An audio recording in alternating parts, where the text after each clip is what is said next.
qu'en est-il d'interroger le djinn pendant la ruqya?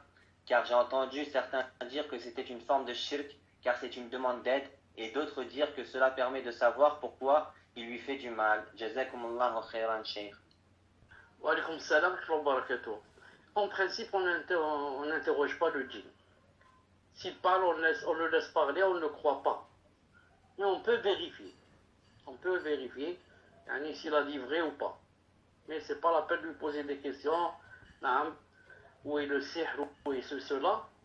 Car il va monter, il va dire c'est sa tante qui lui a fait le sihr.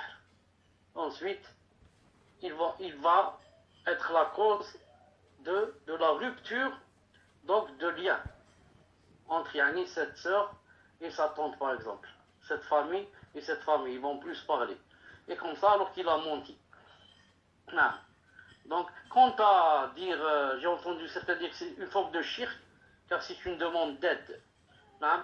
Demander de l'aide, c'est pas un shirk. Ça ne rentre pas dans le shirk. On demande de l'aide. Mais si on demande quelque chose qui n'est pas permise, ou à quelqu'un qui ne peut pas aider, ou à quelqu'un qui est mort, tout ça, ça rentre dans le shirk. Non. C'est pour ça que Omar ibn Khattab, radiyallahu ta'ala anhu, comme l'a cité plusieurs fois Ibn al-Qayyim, et peut-être même Cheikh al-Islam Taymiyyah, que il a envoyé un djinn pour faire telle et telle chose dans une autre ville.